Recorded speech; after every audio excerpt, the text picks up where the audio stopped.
lakini tuna imani moyoni kwa hiki kitu ni sahihi na ni kizuri na kina kitu mbele yangu. Wokovu ni imani, ndio maana tunamwabudu Mungu. Tungekuwa hatumwabudu Mungu, hatuji kanisani, yani kwa sababu ya imani ndio maana tunakuja. Unaamini kabisa nikienda kanisani na imani naye mwabudu ni Mungu aliye hai. Kama ungekuwa na wasiwasi ungebaki nyumbani, kwa sababu usingekuwa na imani na Mungu naye mwabudu. Ndio maana nasema ni vizuri kuamini sana visivyoonekana. Tunamwabudu Mungu asiyeonekana kwa macho, lakini Mungu ambaye yupo kila mahali. Ukisoma ile Waebrania 10 mstari wa 38 anasema mwenye haki wangu ataishi kwa imani. Wanaoishi kwa imani ni wale wenye haki. Na anasema akiishi kwa kusita, roho yangu inafanya nini? Haina furaha naye. Kinyume cha mtu mwenye haki maana yake ni mtu mwovu, si ndio? Mtu mwovu hawezi kuishi kwa imani. Wanaoishi kwa imani ni wale watu wenye haki, wanaopendeza Mungu. Watu wote ambao wanamwabudu Mungu ni wale watu ambao wana haki na wanaishi kwa imani. Huwa Mungu anaangalia imani zetu ndani ya mioyo yetu. Imani zetu zikoje mbele zake? Yaani watafakari imani yako mbele za Mungu ikoje? Maisha je unayoishi yana imani mbele za Mungu? Ndio maana sema ukisita inahuzunisha sana mbele za Mungu. Muda mwingine unamwamini Mungu, lakini kuna muda mwingine unasita kwa hili jambo inawezekana Mungu ameniacha, hili jambo hawezi kufanya Mungu.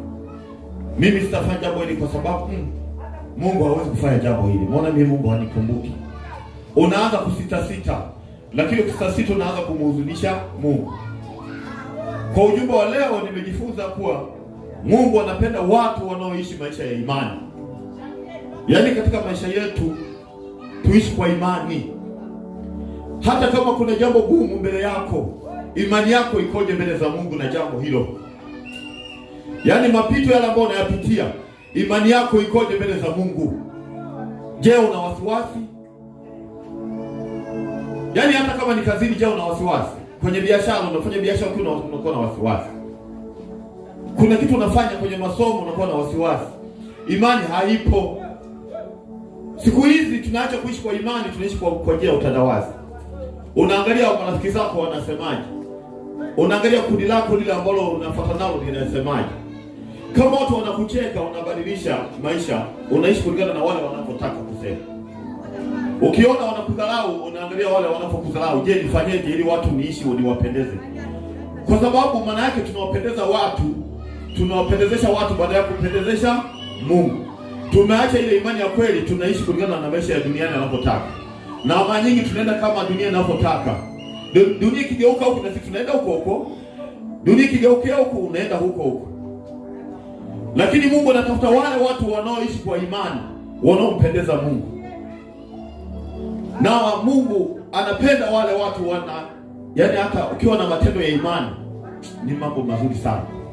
Ukiwa na maombi ya imani ni vitu vizuri sana. Yaani vitu vyako vio vya imani unafanya kwa imani. Unaona kabisa jambo hili ni gumu, unasema lakini kwa imani na muamini Mungu tafika. Hata kama hujawaambia watu, umesema kimoyomoyo, unaamua. Lakini watu tunakuwa na wasiwasi. Mimi nakumbuka wakati tunaanza kwa ujenzi wa kanisa, wengine wakafikiria kwamba tuna mahela mengi sana, lakini mimi nikaenda kwa imani kuwa Mungu atatusaidia, tutafika. Ni jambo ni gumu, ni kubwa, lakini Mungu ana njia zake, tutafika kule anapotaka. Kwa sababu ni ya Mungu, Mungu anajua kesho atafanyaje. Hebu tafakari maisha yako. Maisha yako je, ni ya imani? Je, ni maisha yako ni ya manunguniko? Yaani vitu unavyoishi, unaviishije katika wokovu? Yaani unaweza kuwa unaimba lakini huimbi kwa imani. Unakuja kanisani, huna imani na Mungu. Unafanya kazi lakini una wasiwasi kila mahali. Hata unafanya biashara una wasiwasi. Mwisho wa siku unaangalia wale watu wengine wanasemaje juu ya kitu unachokifanya wewe. Lakini mimi binafsi ninapoangalia imani, maana yake mimi namwangalia Mungu katika maisha yangu kwa jambo lolote lile. Hata kama jambo lina hatari, hata kama jambo ni gumu mbele yangu, lakini ninakuwa na imani kwa Mungu yuko pamoja nami, nitavuka na nitafika mbele. Hata kama unaona ada ni ngumu, unaona maisha ni magumu, lakini ukiwa na imani utamfurahisha Mungu. na Mungu atafanya njia pasipokuwa na njia. Hebu tafakari katika maisha yako, imani yako ikoje mbele zako? Mbele za Mungu anaionaje imani yako? Inawezekana Mungu ameleta ujumbe, watu wengi hatuna imani mbele za Mungu. Hatuna imani kabisa maisha tunayoishi. Wokovu unaishi kwa wasiwasi, kumheshimu Mungu na kumheshimu kwa wasiwasi. Lakini ukiwa na imani, manake maisha yako yote utayasalenda kwa Mungu. Hutaishi watu wanavyotaka, hutaenda watu wanavyokushauri, bali utamsikiliza Mungu anasema nini na maisha yako. Utaenda kwa imani. Hata kama watu wasema hujafanikiwa, unasema lakini kwa imani Mungu anaenda kunifanikisha.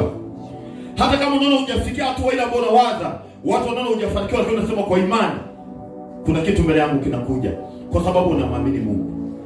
Mimi naamini tukiwa na imani kuna mambo makubwa yatakuja mbele yetu. Wale wenye imani ndio walifanya mambo makubwa, walifanya mapinduzi ya ajabu. Ndio Mungu aliwatumia kwa viwango vikubwa kwa sababu ya maisha ya imani. Lakini ukiishi kwa wasiwasi, hutaona mkono wa Bwana katika maisha yako. Hutaona nguvu ya Mungu katika maisha yako. Hutaona mambo makubwa katika maisha yako. Lakini ukiishi kwa imani, Mungu atakufunulia mambo makubwa. Utashangaa unafanya mambo ambayo hayawezekani na watu wengine kwa sababu ya imani ambayo unayo. Natamani wote tuishi maisha ya imani ili Mungu aonekane katika maisha yetu. Wewe ni Mungu, pasua bahari, haufananishwi na kitu kingine.